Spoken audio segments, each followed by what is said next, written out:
अरे बच्चों, आज जिस टॉपिक के बारे में हम यहाँ पर सीखने जा रहे हैं वो है एक्सेलरेशन। तो पहले हम एक सीधी भाषा में ये समझेंगे कि एक्सेलरेशन होता क्या है। जैसे मान लो आपने एक पार्टिकल को किसी हाइट से छोड़ा, बस छोड़ने का मतलब क्या, रिलीज़ किया तो उसकी स्पीड ज़ीरो है। अब हमें एक चीज़ पता होता है, जब हमने उस पार्टिकल को छोड़ा है तो वो किसके इफेक्ट में हो, ग्रेविटी के इफेक्ट में। और ग्रेविटी की वजह से जो एक्सेलरेशन होता है वो नीचे की तरफ होता है और उसकी वैल्यू यूजुअली हम कितनी लेते हैं, 10 मीटर पर सेकंड स्क्वायर। अब इस 10 मीटर पर सेकंड स्क्वायर का मतलब क्या है, यहाँ पर अपने को ये समझना है। जब इसको मैंने छोड़ा तो क्या है इसका मतलब कि भाई इसकी पार्टिकल की जो स्पीड होगी 1 सेकंड के बाद वो हो जाएगी कितनी, 10 मीटर पर सेकंड। ठीक है। और अगर हम बात करें 2 सेकंड के बाद इसकी जो स्पीड हो जाएगी वो कितनी हो जाएगी, 20 मीटर पर सेकंड। और 3 सेकंड के बाद अगर हम इसकी स्पीड की बात करें वो स्पीड कितनी हो जाएगी इसकी, 30 मीटर पर सेकंड। तो सिंपल सी भाषा में एक्सेलरेशन का मतलब ये होता है कि हर 1 सेकंड में इस पार्टिकल की स्पीड कितनी बढ़ रही है। तो यहाँ पर 10 मीटर पर सेकंड स्क्वायर एक्सेलरेशन ये शो कर रहा है कि भाई हर 1 सेकंड में इस पार्टिकल की जो स्पीड है कितनी बढ़ेगी, 10 मीटर पर सेकंड बढ़ेगी। तो इसी हिसाब से मैंने यहाँ पर ये वैल्यूज़ लिए हैं। 1 सेकंड पे 10, 2 सेकंड पे 20, 3 सेकंड पे 30 हो जाएगी। अब इसका अगर उल्टा लो आप कि भाई अगर एक पार्टिकल को ऊपर मान लो किसी स्पीड से मैंने फेंका 30 मीटर पर सेकंड की स्पीड से, तो इसका मतलब क्या है भाई, अंडर ग्रेविटी अगर इसको फेंका है तो एक्सेलरेशन तो अभी भी नीचे लग रहा है। ठीक है ना। तो वो कितना लग रहा है, 10 मीटर पर सेकंड स्क्वायर। तो इस केस में स्पीड कम होगी। ठीक है। हर सेकंड में कितनी कम होगी, उसकी 10 कम होगी। तो मान लो 1 सेकंड के बाद अगर इसकी हम बात करें स्पीड की, तो वो स्पीड कितनी हो जाएगी, 1 सेकंड मान लो यहाँ पहुँचा तो हो जाएगी वो बेसिकली 20 मीटर पर सेकंड। अगले 1 सेकंड में मतलब फेंकने के 2 सेकंड के बाद अगर हम बात करेंगे तो इसकी स्पीड कितनी हो जाएगी, वो हो जाएगी 10 मीटर पर सेकंड। और अगर 3 सेकंड के बाद की बात करें तो 3 सेकंड के बाद पार्टिकल एक मोमेंट के लिए रुक जाएगा।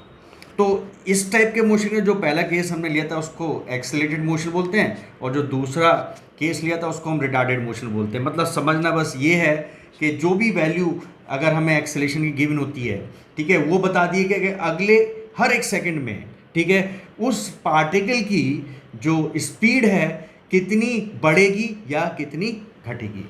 तो अभी यहाँ पर जो हम बेसिकली सीखेंगे वो 2 टाइप के एक्सेलरेशंस के बारे में सीखेंगे।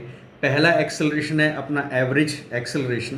तो एवरेज एक्सेलरेशन होता क्या है, that is basically change in velocity.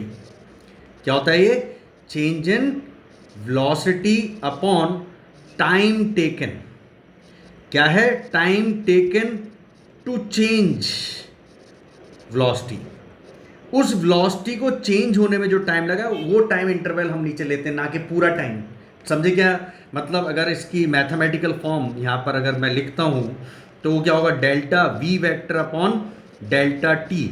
मतलब अगर एक सीधी बात अगर मैं समझाऊँ, मान लो एक पार्टिकल स्ट्रेट लाइन में चला है और वो कुछ टाइम के बाद मुड़ा, ठीक है ना, तो जो मुड़ने में उसको टाइम लगा वो टाइम यहाँ पर डेल्टा टी टाइम होता है। समझे क्या, क्योंकि उस टाइम में उसने क्या करा है, डायरेक्शन चेंज की है अपनी, मान लो, ठीक है, या फिर अपनी वेलोसिटी चेंज की होगी उस पर्टिकुलर टाइम में। तो डेल्टा टी वही टाइम है जो उसके मुड़ने में या वेलोसिटी चेंज होने में टाइम लगा है। तो V final vector minus V initial vector divide by T final minus T initial. Simple सी बात, मैथमेटिकल फॉर्म इसकी ये रहेगी। अब क्योंकि वेक्टर क्या है भाई, एक सॉरी एक्सेलरेशन क्या है, एक वेक्टर क्वांटिटी है, ठीक है, उसको हम वेक्टर लिखेंगे। एसआई यूनिट की अगर इसकी बात करें हम लोग तो एसआई यूनिट कितना रहेगा बच्चों, मीटर पर सेकंड स्क्वायर रहता है। और अगर हम इसके डायमेंशन की बात करें तो डायमेंशन एल टी माइनस 2 रहता है। समझे क्या। और क्योंकि ये एक वेक्टर क्वांटिटी, अगर हम 1 डायमेंशन की बात करें तो हम बोल सकते हैं कि भाई ये क्या हो सकता है, ये पॉजिटिव भी हो सकता है, ज़ीरो भी हो सकता है और नेगेटिव भी हो सकता है। अब डायरेक्शन की बात करो भाई, डायरेक्शन किधर है इसकी, तो direction of acceleration is along the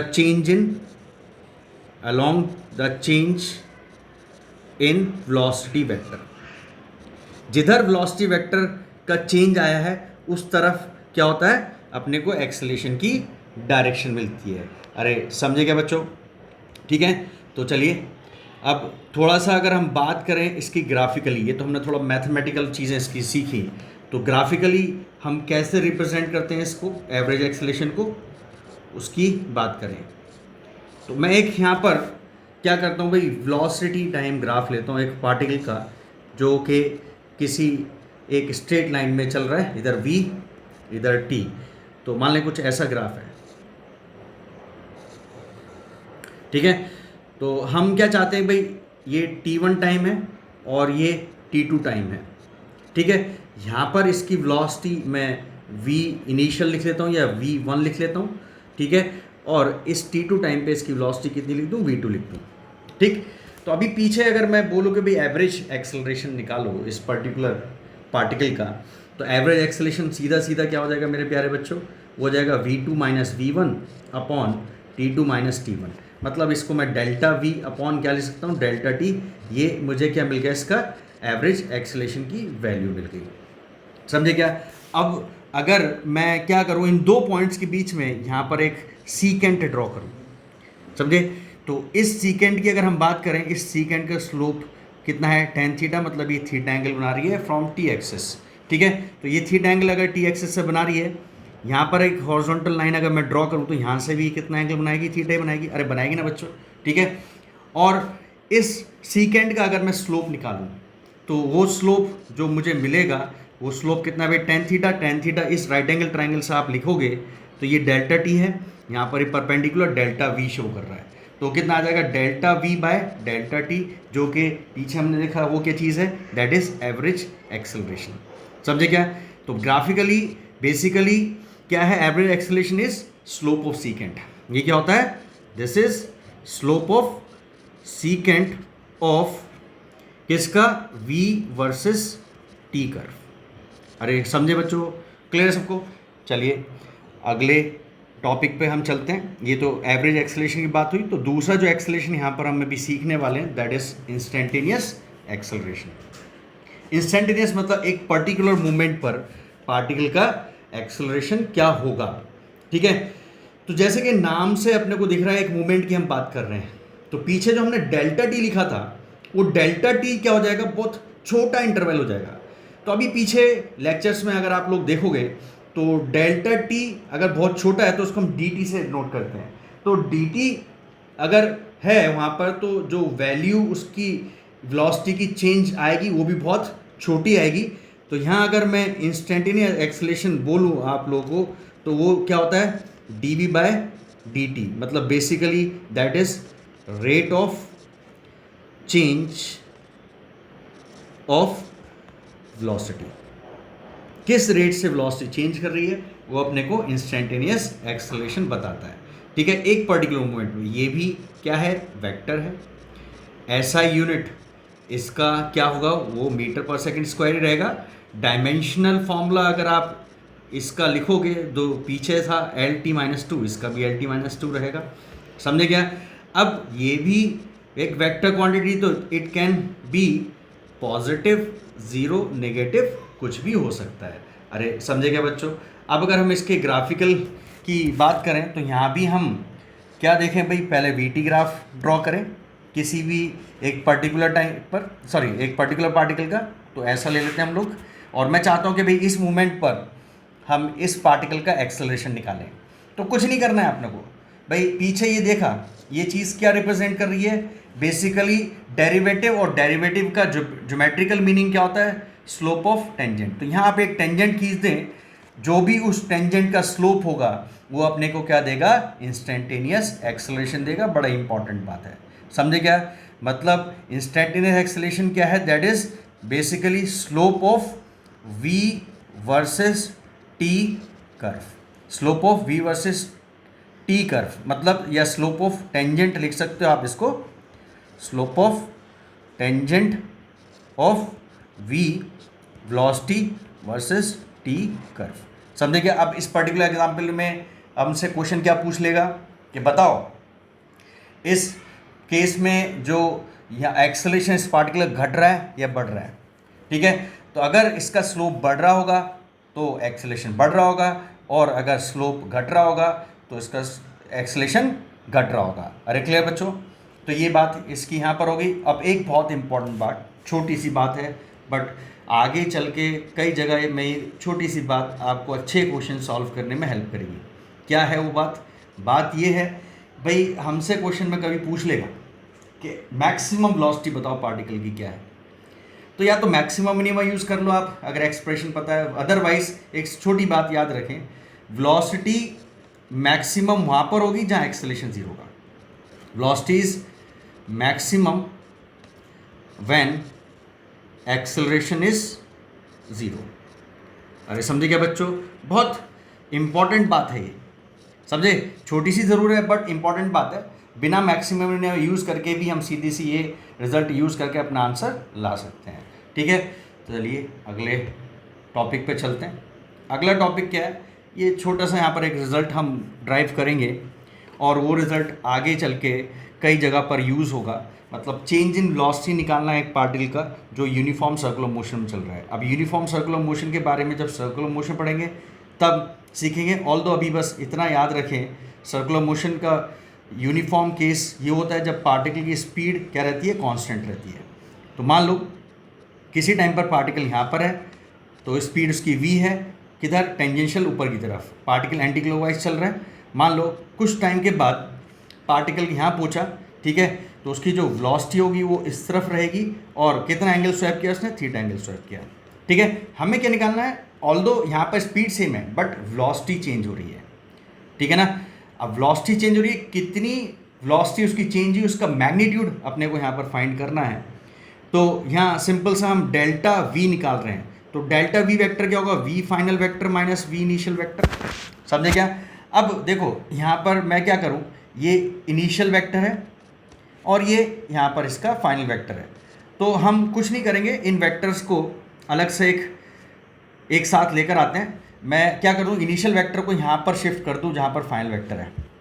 तो उसकी पूंछ पकड़ के ले आया मैं और यहाँ पर उसको मैंने शिफ्ट कर दिया। ये आ गया अपने पास इनिशियल वेक्टर।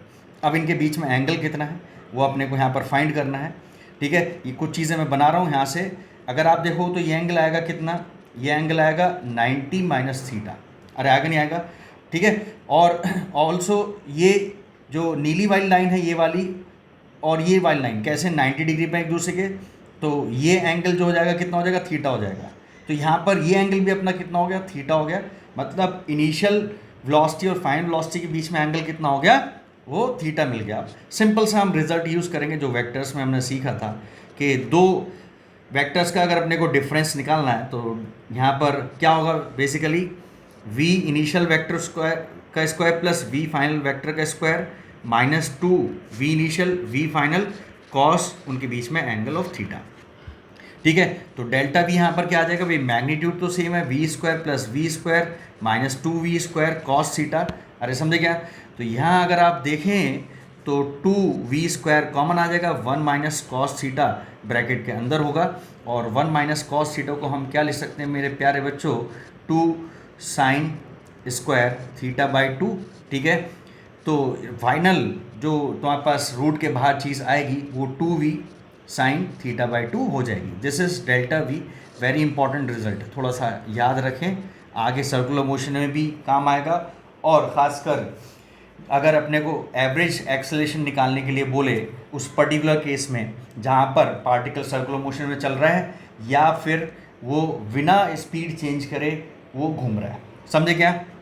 चलिए कुछ क्वेश्चंस करते हैं इस पर्टिकुलर टॉपिक पे बेस्ड। पहला क्वेश्चन यही है, एक पार्टिकल यूनिफॉर्म सर्कुलर मोशन में चल रहा है कांस्टेंट स्पीड v से। ठीक है, और इसका जो रेडियस है, रेडियस r है अपने पास।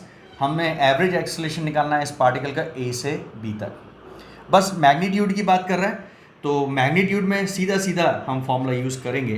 वो फॉर्मूला क्या है भाई? जो पीछे हमने रिजल्ट यूज़ किया या डिड्यूस किया वो कितना है? 2v sine theta by 2 divide by time from a to b। तो पहले हम क्या टाइम a से b तक कितना लगा वो निकाल लें। तो पहले ये फाइंड करो भाई पूरे एक चक्कर को लगाने के लिए कितना टाइम इसको लगेगा। तो पूरा एक कंप्लीट रिवोल्यूशन के लिए 2 pi r divide by V यहाँ पर होगा, और time from A to B जो होगा वो टी बाय 4 के बराबर होगा, और कितनी वैल्यू आएगी इसकी, पाई आर बाय 2v होगी। अरे समझे क्या मेरे प्यारे बच्चों। अब अगर आप देखोगे ए से बी तक जो उसने थीटा चलाया वो कितना चलाया, 90 डिग्री चलाया। ऊपर वाले रिजल्ट में वैल्यूज़ सब्स्टिट्यूट करते हैं हम लोग, तो 2v साइन 45 डिग्री हो जाएगा, डिवाइड बाय आपका जो यहाँ पर टाइम है पाई आर बाय 2v यहाँ पर रहेगा। अब एक चीज़ है 2v ऊपर, ये कितना हो जाएगा यहाँ से 4v square upon pi R, और साइन 45 डिग्री कितना होता है, 1/√2 होता है। अरे होता है नहीं होता बच्चों। तो यहाँ से ऊपर 4 को आप अगर डिवाइड करते हैं √2 से, तो आंसर कितना होगा 2√2 v square by pi R, इसका एवरेज एक्सेलरेशन हो जाएगा ए से बी तक। अब अगला क्वेश्चन देखते हैं ए बी सी तक, मतलब आधा सर्कल कंप्लीट करने के बाद जो इसका एवरेज एक्सेलरेशन होगा वो कितना होगा। तो पहले टाइम निकाल लें, कहाँ से कहाँ तक, ए बी सी तक कितना होगा, वो t/2 के बराबर। पीछे t की वैल्यू कितनी आई थी, वो 2 पाई आर बाई वी थी, तो इस केस में कितना हो जाएगा, पाई आर डिवाइड बाय यहाँ से v। ठीक है, तो हम पीछे जो फॉर्मूला यूज़ किया था फिर से यूज़ करेंगे, 2v साइन θ/2 डिवाइड बाय यहाँ time from A B C. ठीक है ना, तो time from A B C और थीटा कितना मूव किया है उसने आधे सर्कल में, वो 180 डिग्री मूव किया है। तो वैल्यूज पुट कर दें, अपने पास जो आंसर आ जाएगा 2v sine 90 degree divide by pi R by v ऊपर चला जाएगा, अपने पास आंसर कितना आ गया 2v square by pi are. ठीक है, ये क्या हो गया, इसका एवरेज एक्सेलरेशन हो गया ए बी सी। अब ए बी सी डी में मतलब कितना 3/4 ऑफ द सर्कल चलने में उसको टाइम जो लगेगा, पहले वो निकालें ए बी सी डी। तो 3/4 सर्कल जो चल रहा है मतलब वो यहाँ से स्टार्ट हुआ वापस यहाँ पर आ रहा है, तो टाइम कितना होगा 3t/4 के बराबर होगा। अरे होगा ना बच्चों, तो ये कितना आ जाएगा 3 पाई आर बाय कितना 2v इसका टाइम, और ऊपर जो फॉर्मूला था 2v sine θ/2 divide by time from A B C D. Theta यहाँ कितना चल रहा है, वो चल रहा है 270 डिग्री। तो 270 डिग्री ये वैल्यूज़ ऊपर सब्स्टिट्यूट करें हम लोग, अपने पास आंसर आ जाएगा 2v sign 135 degree divide by यहाँ से अपने पास 3 पाई आर बाय 2v। ठीक है, अब साइन 135 डिग्री होता है आपका 1/√2, तो 4v square upon 3 pi R into 1/√2। ठीक है ना, अब 1/√2 की यहाँ से वैल्यू कितनी होगी 2√2 v square by 3 pi R, इसका आंसर हो जाएगा। अरे क्लियर है बच्चों। चलिए एक क्वेश्चन और सॉल्व करते हैं इसी पे बेस्ड। क्वेश्चन क्या बोल रहा है, एक पार्टिकल है जो कि किधर ट्रैवल कर रहा है, नॉर्थ की तरफ चल रहा है। ठीक है, तो ये नॉर्थ है, ये साउथ है, ये वेस्ट है, ये ईस्ट है। तो नॉर्थ की तरफ कितनी स्पीड से चला, वो 10 मीटर पर सेकंड की स्पीड चला। कुछ टाइम के बाद उसने लेफ़्ट टर्न लिया, तो लेफ़्ट टर्न का मतलब वो किधर गया, वेस्ट की तरफ गया। कितनी स्पीड से गया, सेम स्पीड से 10 मीटर पर सेकंड। और इसको जो घूमने में टाइम लगा वो टाइम लगा 5 सेकंड। हमसे पूछा एवरेज एक्सेलरेशन निकालो। ये है इसकी इनिशियल वेलोसिटी, ये है इसकी फाइनल वेलोसिटी। तो इनिशियल वेलोसिटी वेक्टर अगर आप लिखेंगे वो कितना होगा 10 जे कैप, और फाइनल वेलोसिटी वेक्टर अगर आप इसका लिखते हैं तो वो कितना हो जाएगा -10 आई कैप हो जाएगा। समझे मेरे प्यारे बच्चों। अब एवरेज एक्सेलरेशन की जो हमने डेफिनेशन पढ़ी थी यहाँ पर वो पुट कर देते हैं, v final vector minus v initial vector divide bye कितना टाइम लगा उसको अपनी डायरेक्शन चेंज करने में, बस यहाँ पर वो टाइम इंटरवल होगा वो है 5। तो ये कितना आ जाएगा यहाँ से -10 I cap -10 J cap divide by 5। तो अपना आंसर कितना है -2 I cap -2 J cap. This is average acceleration of this particular particle. अगर मान लो बस हमसे मैग्नीट्यूड की बात करें तो मेथड 2 जो हमने पीछे रिजल्ट यूज़ किया था डायरेक्टली यहाँ पर हम अप्लाई कर सकते हैं। क्या रिजल्ट था वो, अगर मैं मात्र आपसे मैग्नीट्यूड की बात करूँ वो क्या है भाई 2v साइन θ/2 डिवाइड बाय उसको जो टाइम लगा। ठीक है, अब यहाँ पर थीटा कितना उसने टर्न किया है 90 डिग्री। अच्छा, ये तभी यूज़ करना रिजल्ट जब उसकी स्पीड चेंज ना हुई हो। तो यहाँ स्पीड सेम ही है, टर्न करने से पहले और टर्न करने के बाद। तो थीटा इस केस में है 90 डिग्री। तो यहाँ से कितना आ जाएगा 2v, और यहाँ से 1/√2 डिवाइड बाय 5। अच्छा, v की वैल्यू कितनी है, वो 10 दे रखी है, तो 20/5 1/√2 4।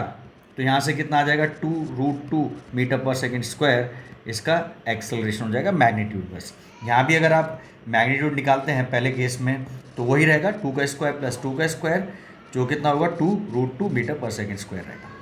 अरे क्लियर बच्चों? तो उम्मीद करता हूँ ये लेक्चर आपको पसंद आया हो, ठीक है। और प्लीज़ ज़्यादा से ज़्यादा मेरे चैनल को लाइक करें, शेयर करें, सब्सक्राइब करें। Thank you very much.